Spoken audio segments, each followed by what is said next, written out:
மருத்துவ வரலாற்றில் வில்சன் ஸ்மித்தோடைய மிக முக்கியமான பணிகள் என்னென்னன்றதை பார்க்கலாம். வில்சன் ஸ்மித் இங்கிலாண்டை சேர்ந்த ஒரு மருத்துவர்.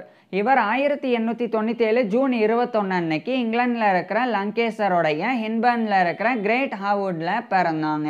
இவர் 1927ஆம் ஆண்டு அந்த இங்கிலாந்துடைய கிரேட்டர் மான்செஸ்டரில் இருக்கிற மான்செஸ்டருடைய யூனிவர்சிட்டி ஆஃப் மான்செஸ்டரில் மருத்துவ படிப்பை முடித்தாங்க. அதைத் தொடர்ந்து வில்சன் ஸ்மித் மருத்துவ பயிற்சியை பெற்று ஒரு மருத்துவர் ஆனாங்க. இந்த நிலையில் இவர் ஸ்டூவர்ட் ராங்கன் டக்ளஸ் அப்படின்ற இங்கிலாண்டை சேர்ந்த ஒரு நோயியல் நிபுணர் கூட இணைஞ்சு வேக்சினி வைரஸ் அப்படின்ற ஒரு வைரஸ் பற்றி ஆய்வு செய்ய தொடங்கியிருந்தாங்க. இந்த வேக்சினி வைரஸ் தான் ஸ்மால் பாக்ஸ் வேக்சின், அதாவது பெரியம்மை நோய்க்குண்டான தடுப்பூசியை உருவாக்குறதுல பயன்படுத்தப்பட்டு வந்தது. ஸோ அப்பேற்பட்ட வேக்சினி வைரஸ் பற்றி இவங்க ஆய்வு செய்ய தொடங்கியிருந்தாங்க. இப்போ புரிகிற மாதிரி சொல்கிறேன். பொதுவாக நம்மளுடைய உடம்புல பாக்டீரியா, வைரஸஸ் அல்லது பேரசைட்ஸ் மாதிரியான நுண்கிருமிகளானது முதல் முறையாக நுழையும் போது நம்மளுடைய இம்யூன் சிஸ்டமானது அவைகளை ஃபாரின் ஆப்ஜெக்டாக ரெகக்னைஸ் பண்ணி அவைகளுக்கு எதிரான ஆன்டிபாடிஸை ப்ரொடியூஸ் பண்ணும். அதுக்கப்புறமா அந்த ஆன்டிபாடிஸ் ஆனது அந்த நுண்கிருமிகளை எதிர்த்து போராடி அவைகளை அழிச்சிரும். அதே சமயம் அந்த நுண்கிருமிகளினுடைய செயல்பாடுகள் எப்படி இருக்குது அப்படின்றதையும் நம்மளுடைய இம்யூன் சிஸ்டம் வந்து தெரிஞ்சு வச்சுக்கும். அதுக்கப்புறமா அந்த நுண்கிருமிகள் மீண்டும் நம்மளுடைய உடம்புக்குள்ளே நுழையும் போது அவைகளை வேகமாகவே எதிர்த்து போராடிடும். ஏன்னா ஏற்கனவே இந்த நுண்கிருமிகள் நம்மளுடைய உடம்புக்குள்ளே ஏற்கனவே நுழைஞ்சிருந்தனால அவைகளை எதிர்த்து ஏற்கனவே ஆன்டிபாடிஸ்லாம் போராடி இருந்தனால அந்த ஆன்டிபாடிஸ் அப்படியே பிளட்டில் இருக்கும். அதனால் அந்த ஆன்டிபாடிஸ் மறுபடியும் புதுசாக அந்த நுண்கிருமிகள் மீண்டும் நுழையும் போது அவைகளை வேகமாகவே எதிர்த்து போராடிடும்.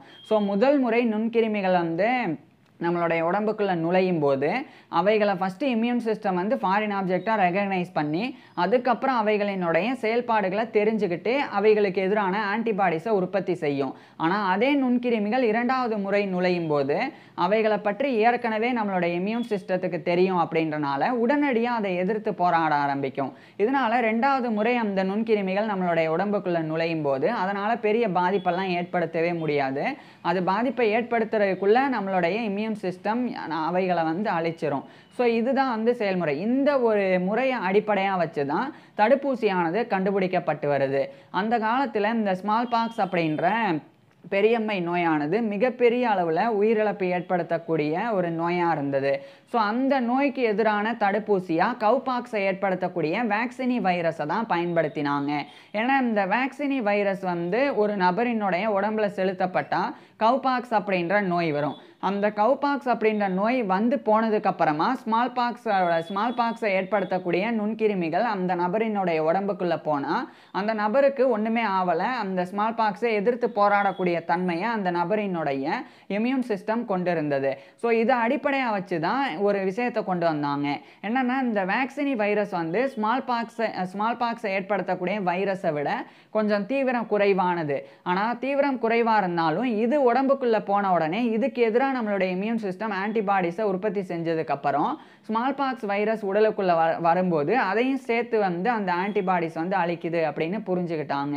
ஸோ அது அடிப்படையாக வச்சு தான் இந்த வேக்சினி வைரஸை வச்சு அவைகளை வந்து தடுப்பூசியாக உருவாக்கினாங்க. இந்த ஸ்மால் பாக்ஸுக்கு எதிரான வேக்சினாக வந்து உருவாக்கினாங்க.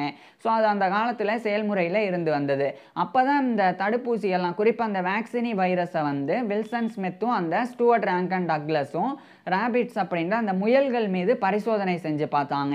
பரிசோதனை பண்ணி அந்த வேக்சினி வைரஸ் வந்து எப்படி அந்த உடம்புக்குள்ளே பரவுது, முயல்களினுடைய உடம்புக்குள்ளே பரவுது, எந்தெந்த இடத்துலலாம் பரவுது, அதுக்கப்புறம் எப்படி அது வந்து அந்த முயல்களினுடைய சளி, அதுக்கப்புறம் வந்து ரத்தம், இது மாதிரியான நீர் திரவங்கள் வழியாக வெளியேறுது. ஸோ இது பற்றிலாம் வந்து ரொம்ப தீவிரமாக ஆய்வு செஞ்சாங்க. இதெல்லாம் ரொம்ப முக்கியமான ஆய்வு. ஏன்னா அந்த வேக்சினி வைரஸ் எப்படி செயல்படுது, அதுக்கு எதிராக எப்படி நம்மளுடைய இம்யூன் சிஸ்டம் வந்து எதிர்த்து போராடுது, ஸோ அதை அடிப்படையாக வச்சு எப்படி ஸ்மால் பாக்ஸ் வைரஸையும் எதிர்க்குது, அதை புரிஞ்சுக்கிறதுக்கு இவங்களுடைய ஆராய்ச்சி ரொம்ப அடிப்படையாக அமைஞ்சது. ஸோ இவைகள் பற்றி ஆராய்ச்சி செஞ்சு 1929ஆம் ஆண்டு சில ஆய்வு முடிவுகளை வில்சன் ஸ்மித்தும் ஸ்டூவர்ட் ராங்கன் டக்ளஸும் வெளியிட்டாங்க. அதுக்கப்புறமா 1930களில் வில்சன் ஸ்மித் வந்து national institute for medical research அங்கே இவர் வந்து பணியாற்றி வந்தாங்க. குறிப்பாக இவருடைய குறிக்கோளாக இருந்தது வந்து இந்த இன்ஃப்ளூயன்ஸா அப்படின்ற ஒரு பெரிய தொற்று பாதிப்பு அதை ஏற்படுத்தக்கூடியது பாக்டீரியாவா வைரஸா அப்படின்றது கண்டுபிடிக்கிறதா தான் இருந்தது. ஏன்னா அந்த காலத்துலலாம் இந்த 1918 டு 1920 இந்த இடைப்பட்ட காலத்தில் மட்டும் இன்ஃப்ளூயன்ஸா பேண்டமிக்னால இந்த உலகத்தில் வாழ்ந்து வந்த 5 கோடிக்கும் அதிகமான மனிதர்கள் வந்து உயிரிழந்தாங்க வெறும் 3 ஆண்டுகளுக்குள்ள. அந்த அளவுக்கு மோசமான பாதிப்புகளை இன்ஃப்ளூயன்ஸா ஏற்படுத்தி வந்தது. ஆனால் அந்த காலத்துலலாம் இன்ஃப்ளூயன்ஸா ஏற்படுறதுக்கு பாக்டீரியா காரணம் அப்படின்னு நம்பப்பட்டு வந்தது. ஸோ அப்படியான சூழ்நிலையில் வில்சன் ஸ்மித் அதே மாதிரி கிறிஸ்டபர் ஆண்ட்ரூஸ் அப்படின்ற ஒரு பிரிட்டிஷ் பிசிஷியன், ஒரு பிரிட்டிஷ் வைராலஜிஸ்ட், அதே மாதிரி பேட்ரிக் லேட்லா அப்படின்ற ஒரு ஸ்காட்டிஷ் வைராலஜிஸ்ட், இவங்க 3 பேரும் இணைஞ்சு உண்மையிலேயே இன்ஃப்ளூயன்ஸா ஏற்படுறதுக்கு என்ன காரணம் அப்படின்றத பற்றி ஆய்வு செஞ்சு வந்தாங்க. அப்போ இன்ஃப்ளூயன்ஸானால பாதிக்கப்பட்ட மனிதர்களினுடைய உடம்புல இருந்து சாம்பிள்ஸை வந்து கலெக்ட் பண்ணி அதை வந்து ஃபில்டர் பண்ணாங்க. இப்போ உதாரணத்துக்கு இன்ஃப்ளூயன்ஸானால பாதிக்கப்பட்ட மனிதர்களினுடைய சளியை வந்து எடுக்கிறாங்க அப்படின்னா அந்த சளியை வந்து வடிகட்டினாங்க. வடிகட்டும் போது அந்த வடிகட்டி எந்த அளவுக்கு அந்த ஃபில்டர் இருக்கும் அப்படின்னா அந்த சளியில் இருக்கக்கூடிய பாக்டீரியாக்கள் எல்லாமே வந்து அப்படியே வடிகட்டப்பட்டு பாக்டீரியாக்கள் இல்லாத திரவம் இன்னொரு பக்கம் வந்துடும். ஸோ அந்த மாதிரி இவங்க வந்து வடிகட்டினாங்க. இப்போ ஒருவேளை இன்ஃப்ளூயன்ஸாவை ஏற்படுத்துறது பாக்டீரியாமா இருந்தது அப்படின்னா அப்போ இந்த மாதிரி வடிகட்டின பிறகு மிச்சம் இருக்கக்கூடிய திரவத்தை வேறு மனிதர்களினுடைய உடம்புல செலுத்தும் போது அவங்களுக்கு இன்ஃப்ளூயன்ஸா ஏற்படக்கூடாது. அதாவது இப்போ ஏ அப்படின்ற நபருக்கு இன்ஃப்ளூயன்ஸா ஏற்பட்டிருக்கு அப்படின்னு வச்சுக்குவோம். அவருடைய சளியை எடுத்து பார்த்தா அவருடைய சளியில் இன்ஃப்ளூயன்ஸாவை ஏற்படுத்தக்கூடிய அந்த தொற்று இருக்கும். இப்போ அந்த தொற்றை அப்படியே பி அப்படின்ற இன்னொரு நபருக்கு செலுத்தினா அப்படியே அந்த பி அப்படின்ற நபருக்கு இன்ஃப்ளூயன்ஸா அப்படின்ற அந்த நோய் வந்து ஏற்பட்டுடும். இப்படி இருக்கும்போது அந்த இன்ஃப்ளூயன்ஸானால பாதிக்கப்பட்ட நபரினுடைய சளியை வடிகட்டுறாங்க. அந்த ஃபில்டர் பண்ணால் அதில் வந்து பாக்டீரியாக்கள் எல்லாம் போயிடும். பாக்டீரியாக்கள் இல்லாத திரவம் மட்டும்தான் இப்போ இருக்கும். இப்போ இந்த திரவத்தை இன்னொரு நபரினுடைய உடம்புக்குள்ளே செலுத்தினா இன்ஃப்ளூயன்ஸா ஏற்படக்கூடாது. ஏன்னா இன்ஃப்ளூயன்ஸாவை ஏற்படுத்தக்கூடியது பாக்டீரியம் அப்படின்னா அதை தான் வந்து வடிகட்டியாச்சு. அப்படி இருக்கும்போது வடிகட்டப்பட்டு தூய்மையாக இருக்கக்கூடிய திரவத்தை இன்னொரு நபரினுடைய உடம்புல செலுத்தினா இன்ஃப்ளூயன்ஸா ஏற்படக்கூடாது. ஸோ அதுதான். ஸோ அதை அடிப்படையாக வச்சு மனிதர்களுக்கு பதிலாக இவங்க வந்து ஃபெரட்ஸ் அப்படின்ற ஒரு குறிப்பிட்ட விலங்குகளை எடுத்துக்கிட்டாங்க. ஃபெரட் அப்படின்றது ஒரு வகையான விலங்கு தான். இது வந்து மனிதர்களுக்கு இன்ஃப்ளூயன்ஸா ஏற்பட்டால் எப்படி காய்ச்சல், சளி இந்த மாதிரி எல்லாம் இருமல் எல்லாம் இருக்குமோ அதே மாதிரி ஃபெரட்ஸுக்கும் வந்து இருந்தது. அதனால மனிதர்களினுடைய அதாவது இன்ஃப்ளூயன்ஸானால பாதிக்கப்பட்ட மனிதர்களினுடைய சாம்பிள்ஸை எடுத்து இந்த மாதிரி ஃபெரட்ஸுக்கு வந்து செலுத்தி பார்த்தாங்க. அதுலேயும் குறிப்பாக ஃபில்ட்ரு பண்ணி செலுத்தினாங்க. இப்போ ஃபில்ட்ரு பண்ணி செலுத்தின பிறகும் ஃபெரட்ஸ் அப்படின்ற அந்த விலங்குகளுக்கு இன்ஃப்ளூயன்ஸா ஏற்பட்டது. இதுதான் ஆச்சரியமாக இருந்தது. ஏன்னா இப்போ ஒரு நபரினுடைய சளியை வடிகட்டி அதில் இருக்கக்கூடிய பாக்டீரியாவை நீக்கிட்டு மிச்சம் இருக்கக்கூடியதை தான் வந்து ஃபெரட்ஸில் வந்து செலுத்துகிறாங்க. இப்போ பாக்டீரியாக்கள் இல்லை அதில். அப்படி இருக்கும்போதும் எப்படி அந்த ஃபெரட்ஸுக்கு இன்ஃப்ளூயன்ஸா ஏற்படுது? அப்போ தான் இவங்க கண்டறிஞ்சாங்க அப்போ பாக்டீரியாவை விட சின்னதாக இருக்கக்கூடிய வேறு ஏதோ ஒரு நுண்ணுயிர் தான் இந்த பாதிப்பை ஏற்படுத்துது அப்படின்னு. பாக்டீரியாவை விட சின்னதாக இருக்கக்கூடியது வைரஸ் தான். ஸோ இதை அடிப்படையாக வச்சு 1933ஆம் ஆண்டு தான் உண்மையிலேயே இன்ஃப்ளூயன்ஸாவை ஏற்படுத்தக்கூடியது பாக்டீரியம் கிடையாது, அது ஒரு வைரஸ் அப்படின்னு சொல்லி இந்த வில்சன் ஸ்மித், கிறிஸ்டபர் ஆண்ட்ரூஸ், அதே மாதிரி பேட்ரிக் லேட்லா இந்த 3 நபர்களும் கண்டறிஞ்சாங்க. இது மிகப்பெரிய ஒரு விஷயம். ஏன்னா அதனால் வரைக்கும் பாக்டீரியா தான் காரணம் இன்ஃப்ளூயன்ஸா ஏற்படுறதுக்கு அப்படின்னு நம்பப்பட்டு வந்த நிலையில் உண்மையிலேயே பாக்டீரியா கிடையாது, இன்ஃப்ளூயன்ஸா ஏற்படுறதுக்கு வைரஸ் காரணம் அப்படின்னு இவங்க நிரூபித்தாங்க.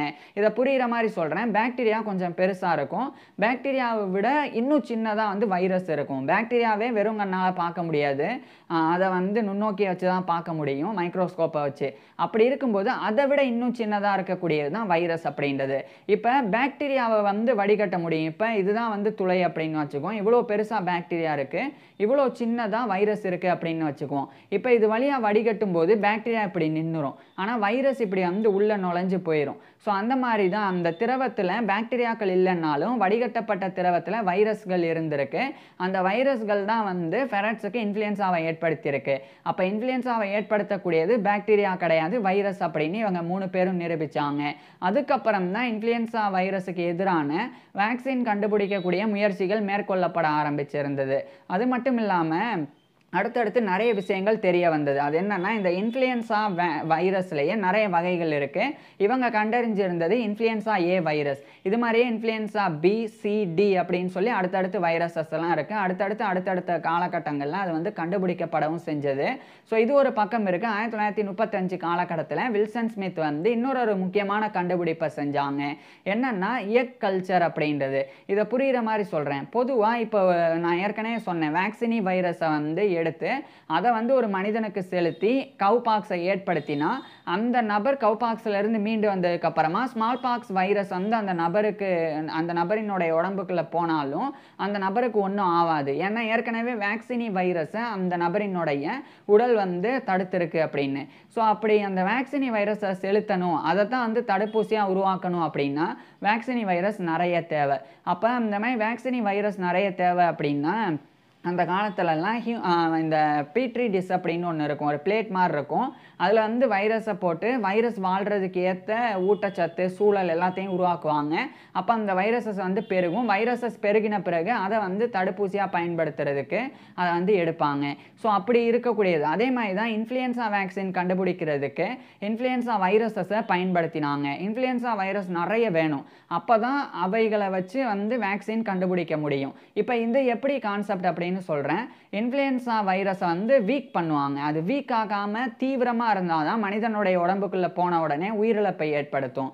அதுக்கு பதிலாக இன்ஃப்ளூயன்ஸா வைரஸை வீக் ஆக்கிடுவாங்க, பலவீனப்படுத்திடுவாங்க.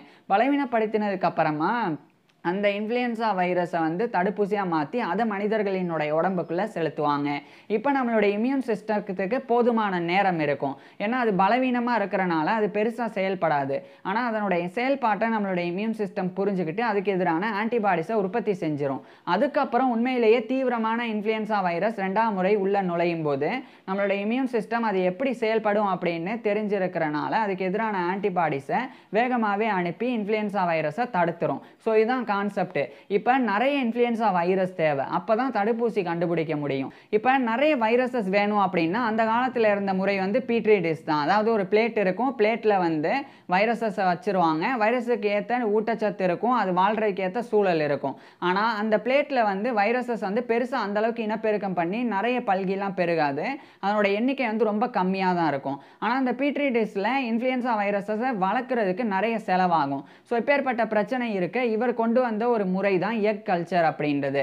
எக் கல்ச்சர் அப்படின்னா என்னன்னா, இப்போ ஒரு கோழி வந்து ஒரு முட்டை போடுது அப்படின்னா அந்த முட்டை போடப்பட்ட 21வது நாளில் அந்த கோழி வந்து குஞ்சு பொரிச்சிரும். அந்த முட்டை வந்து குஞ்சு பொரிச்சு அதுல இருந்து கோழி வெளியே வந்துடும். இப்போ அந்த 21 நாள் ஆகுறதுக்குள்ள ஒரு 7 to 12 நாள், இப்போ ஒரு முட்டை வந்து வெளியே வந்து 7வது நாள்ல இருந்து 12வது நாளுக்குள்ள அந்த முட்டையில வந்து கொஞ்சம் கொஞ்சம் வந்து எம்பிரியோ வந்து வளர ஆரம்பிச்சிருக்கும்.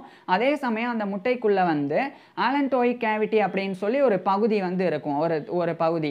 அந்த பகுதி என்னன்னா, அந்த பகுதியில் வந்து வைரஸஸை வளர்த்தா வேகமாக வளரும், நல்லா இனப்பெருக்கம் பண்ணி நிறைய பல்கி பெருகும் அப்படின்றத வில்சன் ஸ்மித் வந்து கண்டுபிடிச்சாங்க. இது மிகப்பெரிய ஒரு விஷயம். ஏன்னா அந்த ஒரு எக்கில் ஒரு முட்டை இருக்குது அப்படின்னா அந்த முட்டைக்குள்ள ஆலன்டோயிக் கேவிட்டி இருக்கும், 7 to 12 நாட்களான முட்டைக்குள்ள. ஸோ அந்த ஆலன்டோயிக் கேவிட்டியில் வைரஸை வந்து ஒரு சின்ன ஊசியை வச்சு அந்த முட்டை வந்து எந்த சேதமும் அடையாமல் அதுக்குள்ளே வந்து வைரஸை வந்து போட்டுறணும். அப்படி போட்டுட்டா அது வந்து வைரஸ் வாழ்றதுக்கு ஏற்ற சூழலையும் ஊட்டச்சத்தையும் கொண்டு இருக்கு. அதனால ரொம்ப வேகமாக வைரஸ் வளர ஆரம்பிக்கும், நிறைய இனப்பெருக்கமும் பண்ணும், பல்கி பெருகும், மில்லியன் கணக்கான வைரஸஸாக மாறிடும். ஸோ இந்த ஒரு மெத்தடு தான் எக் கல்ச்சர் அப்படின்றது. இப்போ இந்த மாதிரி நிறைய வைரஸஸை வந்து வில்சன் ஸ்மித் வந்து கொண்டு வர்றதுக்கு இந்த எக் கல்ச்சர் அப்படின்ற முறையை வந்து இவர் வந்து கொண்டு வரணும் அப்படின்னு சொல்லி வலியுறுத்தினாங்க. இது வந்ததுக்கப்புறம் நிறைய வந்து உருவாக்க முடியும். ஏன்னா ஈஸியாக முட்டை கிடைச்சிரும். ஈஸியாக முட்டை கிடைக்கிறனால முட்டைக்குள்ளே இந்த வைரஸை செலுத்தி மில்லியன் கணக்கான வைரஸஸை பெற முடியும். ஸோ அதுக்கப்புறம் நிறைய லட்சக்கணக்கான வேக்சின்ஸையும் உருவாக்க முடியும். ஸோ அப்பேற்பட்ட நிலை வந்து உருவானது. ஸோ ஏற்கனவே இன்ஃப்ளூயன்ஸா வேக்சின் வந்து கண்டுபிடிக்கப்பட்டது. அதனுடைய உற்பத்தி அதிகரிக்கிறதுக்கு இன்ஃப்ளூயன்ஸா வைரஸஸ் நிறைய தேவை. ஸோ அந்த வைரஸஸ் நிறைய தேவைப்படுறதுக்காக இவர் வந்து அந்த வைரஸஸை நிறைய பெறதுக்கு உருவாக்கின ஒரு மெத்தடு தான் இந்த எக் கல்ச்சர் மெத்தட் அப்படின்றது. இது இன்று வரை பயன்படுத்தப்பட்டு வருது. மிகப்பெரிய ஒரு விஷயம் இது. இது 1936 காலகட்டத்தில் இவர் வந்து பண்ணியிருந்தாங்க. அதுக்கப்புறமா வில்சன் ஸ்மித் வந்து ஜேஹெச் ஹேல் அப்படின்ற ஒரு பாக்டீரியாலஜிஸ்ட் கூட இணைஞ்சு ஸ்டாஃபிலோகாக்கல் இன்ஃபெக்ஷன்ஸ் அப்படின்ற ஒரு வகையான தொற்று நோய்கள் பற்றி ஆய்வு செய்ய தொடங்கியிருந்தாங்க. அதாவது ஸ்டாஃபிலோகாக்கஸ் அப்படின்னு சொல்லி ஒரு ஜீனஸ் ஆஃப் பாக்டீரியா இருக்கு. அந்த பாக்டீரியாக்கள் வந்து நிறைய வகைகள் இருக்கு. ஒரு சில வகைகள் வந்து தீவிரமான பாதிப்பை ஏற்படுத்தும். குறிப்பா வந்து இருதய பாதிப்பு எண்டோகார்டைட்டிஸ், அதே மாதிரி நுரையீரல் பாதிப்பு நிமோனியா, அதுக்கப்புறமா வந்து இந்த செப்சஸ் அப்படின்ற பாதிப்பை ஏற்படுத்துறது, ரத்த விஷமாக்குறது, இது மாதிரி பாதிப்புகளை ஏற்படுத்தி உயிரிழப்பை ஏற்படுத்திடும். அதுவே இன்னும் சில ஸ்டாஃபிலோகாக்கஸ் பாக்டீரியாக்கள் ஆனது அந்த அளவுக்கு தீவிர பாதிப்பெல்லாம் ஏற்படுத்தாது. சும்மா தோல்ல ஏதாவது ஒரு கொப்பளத்தை சாதாரணமாக ஏற்படுத்திட்டு அது வந்து போயிடும். ஸோ இப்படி இருந்தது. இப்போ எந்த ஸ்டாஃபிலோகாக்கஸ் பாக்டீரியம் வந்து தீவிரமான பாதிப்பை ஏற்படுத்தும், எது தீவிரமான பாதிப்பை ஏற்படுத்தாது, அதை பற்றி அந்த காலகட்டத்தில் எந்த புரிதலும் இல்லை. அப்போ தான் இவங்க வந்து ஸ்டாஃபிலோகாக்கஸ் இன்ஃபெக்ஷன்ஸ் பற்றி ஆய்வு செஞ்சாங்க. அப்போ ஒரு விஷயத்தை கண்டறிஞ்சாங்க. ஸ்டாஃபிலோகாக்கஸ் என்டர்டைட்டிஸ் அப்படின்னு சொல்லி ஒன்று இருக்குது. ஸ்டாஃபிலோகாக்கஸ் எபிடெர்மிடிஸ் அப்படின்னு சொல்லி ஒரு பாக்டீரியா இருக்குது. இந்த பாக்டீரியாமானது பெருசாக தீவிரத்தன்மையெல்லாம் ஏற்படுத்தாது. இது வந்து ஹார்ம்லெஸ் அப்படின்றத கண்டுபிடிச்சாங்க. அதே சமயம் ஸ்டாஃபிலோகாக்கஸ் ஓரியஸ் அப்படின்னு ஒரு பாக்டீரியம் இருக்குது. இதுதான் ஆபத்தானது அப்படின்னு இவங்க கண்டுபிடிச்சாங்க.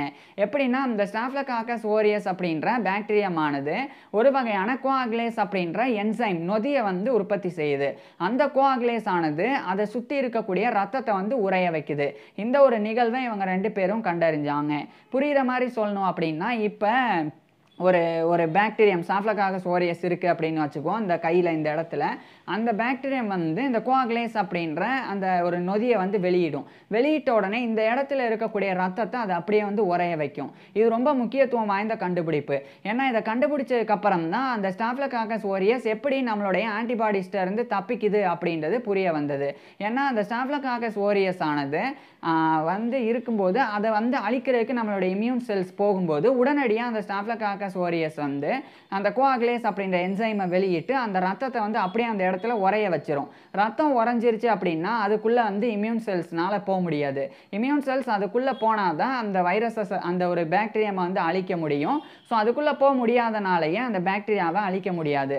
அப்போ இன்னும் கூடுதலாக அந்த ஸ்டாஃபிலோகாக்கஸ் ஓரியஸ் வந்து உடம்புக்குள்ள வளர்ந்து அது இருதய பாதிப்பு, நுரையீரல் பாதிப்பெல்லாம் ஏற்படுத்தி ரத்தத்தை விஷமாக்கி உயிரிழப்பை ஏற்படுத்திடும். ஸோ இதை தான் இவங்க வந்து கண்டறிஞ்சாங்க. அதுக்கப்புறம் தான் ஸ்டாஃபிலோகாக்கஸ் ஓரியஸ் இருக்கா அப்படின்னு சொல்லி பார்த்துட்டு அதுக்கு எதிரான சிகிச்சை கொடுக்கக்கூடிய நிறைய சிகிச்சை முறைகள் பிற்காலத்தில் வந்து உருவாக்கப்பட்டது. ஸோ இந்த எல்லா விஷயத்தையும் இவர் வந்து 1947ஆம் ஆண்டு அந்த ஜேஹெச் ஹேல் அப்படின்ற நபர் கூட இணைஞ்சு ஒரு ஒர்க்காகவே எழுதினாங்க. The role of coagulase in staphylococcal infections அப்படின்ற அந்த டைட்டிலில் ஒரு ஒர்க்காகவே அதை வந்து எழுதி வெளியிட்டாங்க. அதுக்கப்புறமா 1950களுக்கு பிறகு போலியோ வேக்சின் வந்து கண்டுபிடிக்கப்பட்டிருந்தது. அப்போ அந்த போலியோ வேக்சினுக்கு உண்டான ப்ரோக்ராம்ஸை இவர் வில்சன் ஸ்மித் வந்து பிரிட்டனில் தொடங்கி வச்சாங்க. அதாவது இங்கிலாந்தில் இருக்கக்கூடிய குழந்தைகளுக்கு போலியோ தடுப்பூசி வந்து போடணும், தடுப்பு மருந்து கொடுக்கணும். ஸோ அந்த நடைமுறைகளை கொண்டு வரணும் அப்படின்னு சொல்லி இவர் வந்து பாடுபட்டாங்க. இதன் விளைவாக பயாலஜிக்கல் ரிசர்ச் போர்டு உட்பட நிறைய இந்த மாதிரியான அட்மினிஸ்ட்ரேஷன் ஒர்க்கில் இவர் பங்கேற்கிறதுக்காக நிறைய போர்ட்ஸ்லலாம் இவர் வந்து மெம்பராக இருந்தாங்க. அது மட்டும் இல்லாமல் சில முக்கியமான பொறுப்புகள்லையும் இருந்தாங்க. இப்படி வில்சன் ஸ்மித் வந்து இவ்வளோ பங்களிப்புகளை மருத்துவ வரலாற்றில் கொடுத்துருக்குறாங்க. இப்பேற்பட்ட வில்சன் ஸ்மித்னால் உருவாக்கப்பட்ட எக் கல்ச்சர் மெத்தட் தான் இன்று வரை கூட பயன்படுத்தப்பட்டு வருது வேக்சின்ஸ்லாம் அதிகப்படியாக உற்பத்தி செய்கிறதுக்கு. ஸோ இந்த அளவுக்கு முக்கியத்துவம் வாய்ந்த பங்களிப்புகளை செஞ்ச இந்த வில்சன் ஸ்மித் இறுதி 1965ஆம் ஆண்டு ஜூலை 10 அன்னைக்கு இவருடைய 68 வயசில் இறந்து போனாங்க. இந்த வில்சன் ஸ்மித் பற்றி நீங்கள் என்ன நினைக்கிறீங்க அதை கீழே கமெண்ட்ஸில் சொல்லுங்கள். அதேமாதிரி இவருடைய ஃபுல் லைஃப் ஹிஸ்ட்ரியை நான் ஏற்கனவே பேசியிருக்கேன். அதை பார்க்குறதுக்கு கீழே டிஸ்கிரிப்ஷனில் லிங்க் கொடுத்துருக்குறேன். கட்டாயமாக பாருங்கள். தேங்க்யூ.